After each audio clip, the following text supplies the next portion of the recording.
you put the world together, what's happening in the world today is very simple. It's called communism everywhere. It's all.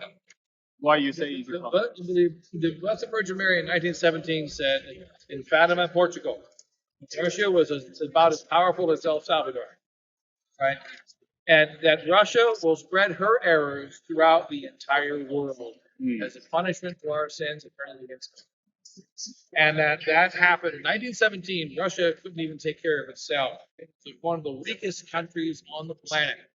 What do they have? Revolution. And they spread that revolution to China. They spread it to the United States. This is essentially already by law and by infiltration already a communist. It's just right now it's becoming visible. So it's violence form versus non-violent form, right? Right. Well, actually, the nonviolence, I believe it was Trotsky who said in the 1960s, at that time, already the 1960s, before he died, he was interviewed and he said, in America, they're becoming communists without bloodshed. They're becoming communists without bloodshed.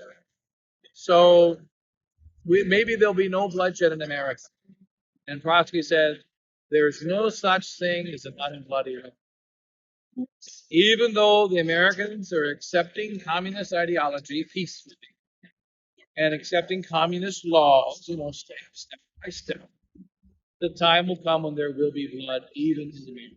That's now.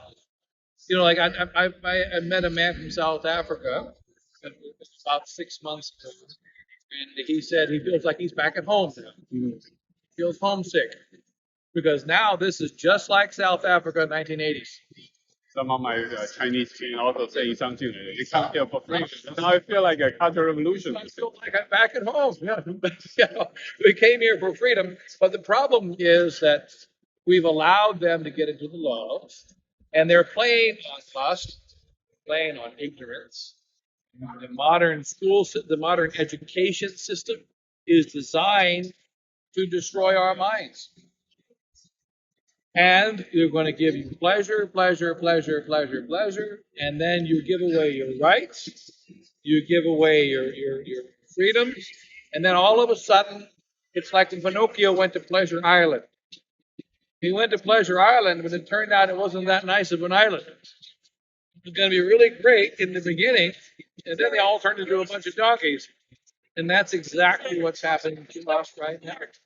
But I know that the problem is that the Supreme Court consists of 9 human beings who are easily manipulated and controlled by money, by threats, and by influence from the bad guys. And so the truth has never been that important. And so it's going to be the pressure from heaven that's going to make the difference, not the pressure from earth. Because you can see the communism. It's all over America. It's all over Canada. It's all over the Europe, Asia, Africa, everywhere. The communist ideals, the whole world has turned red. And so we can't fight it just by saying, I am anti-communist. We have to replace it. And that's going to happen. It is going to happen soon. And, that remember when the world was in very bad shape 2,000 years ago, and the followers of Jesus Christ abandoned him. And he died on a cross and was crucified, and then victory came.